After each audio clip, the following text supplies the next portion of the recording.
So hi guys, this is Varsha and your Jain mastermind. So guys, आप सभी को NEP 2020 के बारे में पता है, न्यू एजुकेशन पॉलिसी 2020, जिसके थ्रू बहुत सारा चेंजेस है, माइनर से लेकर मेजर चेंजेस, जो कि एजुकेशन सिस्टम में कम्प्लीटली एजुकेशन सिस्टम चेंज होने वाला है। बहुत सारे डिफरेंट चेंजेस है, कुछ छोटा चेंजेस है, कुछ बड़ा चेंजेस है, जो कि न्यू एजुकेशन पॉलिसी के अंदर आता है। तो बहुत सारा पॉइंट्स है जिसके बारे में मैंने ऑलरेडी एक वीडियो बना दिया था और हमने पहले ही डिस्कस कर लिया है। तो ऑलमोस्ट सभी को पता होगा न्यू एजुकेशन पॉलिसी क्या है, उसमें क्या रूल्स है, क्या क्या रूल्स एंड रेगुलेशंस है। According to new education policy आपको क्या क्या चीज फॉलो होगा स्कूल्स में। लेकिन आज की इस वीडियो में हम डिस्कस करने वाले हैं whether the new education policy 2020 is good और बैड।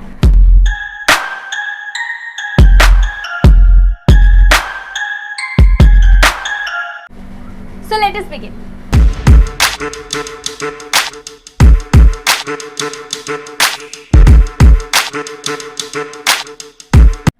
बहुत ही इंपॉर्टेंट वीडियो है, वीडियो को एंड तक देखना। और न्यू एजुकेशन पॉलिसी 2020 में सबसे पहले हम बात कर लेते हैं कि क्या इंपॉर्टेंट या फिर क्या सबसे मेन पॉइंट्स है, मेजर चेंजेस क्या क्या था। तो जैसे कि आपको पता है कि वोकेशनल सब्जेक्ट्स क्लास 6 से लेकर 8 तक के स्टूडेंट्स के लिए इंपॉर्टेंट होगा कि एक subject as a vocational subject लेना पड़ेगा।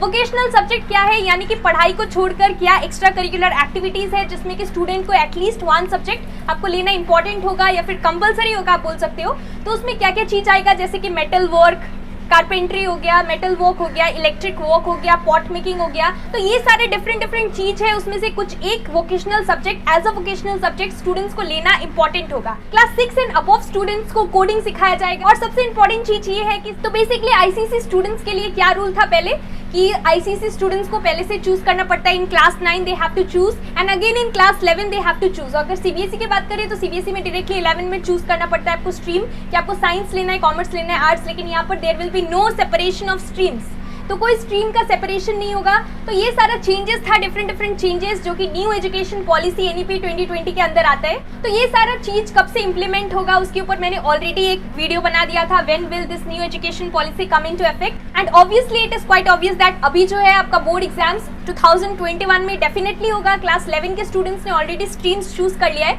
तो it is quite obvious that अभी से इम्प्लीमेंट नहीं होगा ये, और मे बी नेक्स्ट ईयर या फिर जब भी इम्प्लीमेंट होगा। लेकिन धीरे धीरे कर ये सारा चेंजेस आपके एजुकेशन सिस्टम में आएगा। और जो कि सबसे इंपॉर्टेंट चीज ये था कि पहले क्या था, 10+2 एजुकेशन सिस्टम था, लेकिन अब होगा 5+3+3+4 एजुकेशन सिस्टम आएगा।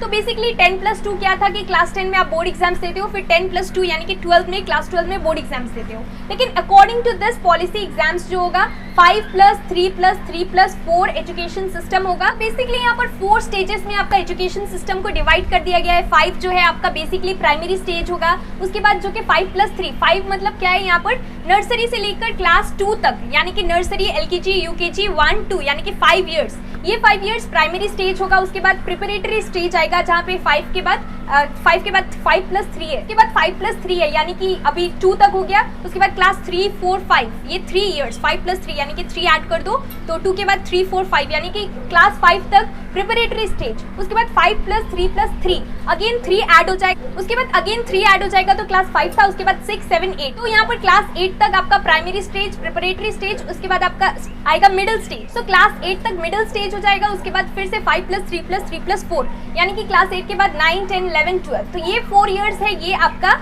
सेकेंडरी स्टेज हो जाएगा। ये स्टेज बेसिकली सेकेंडरी स्टेज आएगा जहां पर कि आपका क्लास 10 में बोर्ड एग्जाम्स कंडक्ट नहीं होगा, रादर क्लास 12 में एग्जाम्स होगा।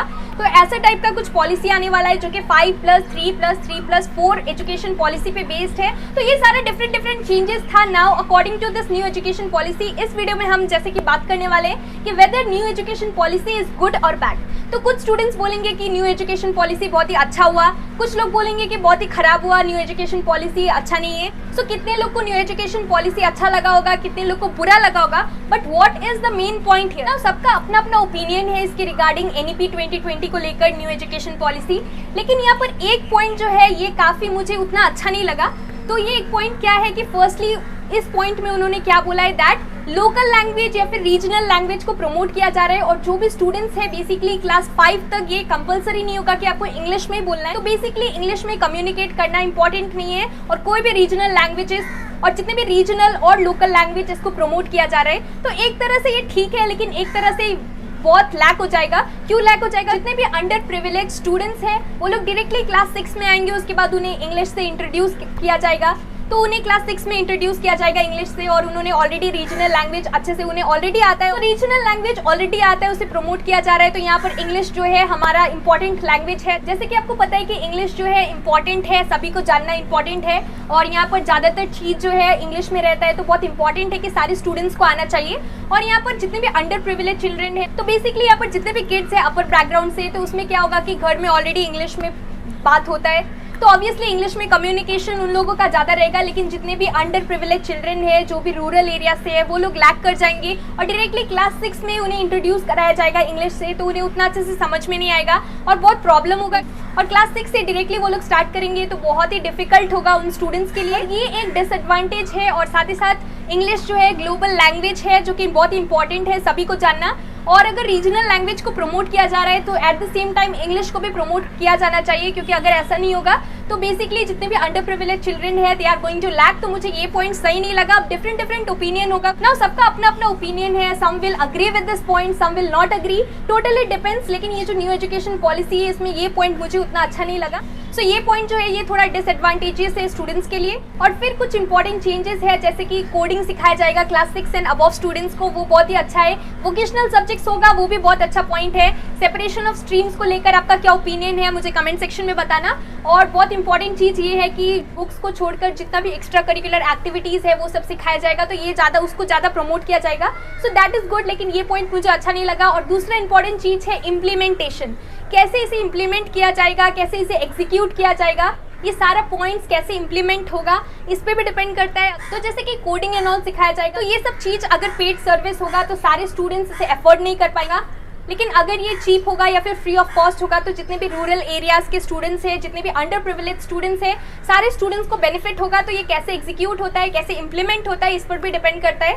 तो न्यू एजुकेशन पॉलिसी कुछ पॉइंट्स है जो कि इसका एडवांटेजेस पॉइंट्स है, कुछ डिसएडवांटेजेस पॉइंट्स भी है। तो कुछ पॉजिटिव पॉइंट्स भी है, कुछ नेगेटिव पॉइंट्स भी है इसको लेकर, न्यू एजुकेशन पॉलिसी को लेकर। और सबसे इंपॉर्टेंट चीज़ है एग्जीक्यूशन, ये किस तरह से एग्जीक्यूट होगा, किस तरह से इंप्लीमेंट किया जाएगा, whether all students will be able to afford that और नॉट, तो ये उसी पे डिपेंड करता है। तो लेट्स सी कि क्या होगा। और obviously class new batch students है, जो भी आईसीसी क्लास 10 स्टूडेंट्स है, जो 2021 बैच स्टूडेंट्स है, ऑब्वियसली आपका बोर्ड एग्जाम्स होगा, सो आपको प्रिपरेशन करना पड़ेगा। और साथ ही साथ जितने भी 11 स्टूडेंट्स हैं और जितने भी क्लास 11 स्टूडेंट्स हैं, डोंट वरी, ऑब्वियसली आपने ऑलरेडी स्ट्रीम्स चूज कर लिया, तो ये आपके लिए नहीं है। सो आपने ऑलरेडी स्ट्रीम्स चूज कर रखा है, तो अभी ये ऑब्वियसली आपके लिए भी नहीं है। तो प्रिपरेशन करते रहो, अपने जो भी सब्जेक्ट्स, जो भी स्ट्रीम्स लिया है आपको उसी के अकॉर्डिंग पढ़ना है। So this was the video. और साथ ही साथ अगर आपका कोई भी डाउट है ये न्यू एजुकेशन पॉलिसी को लेकर, तो आप मुझे नीचे कमेंट सेक्शन में पूछ सकते हो। So this was the video, thank you so much for watching, और इस वीडियो को लाइक कर देना, थैंक यू।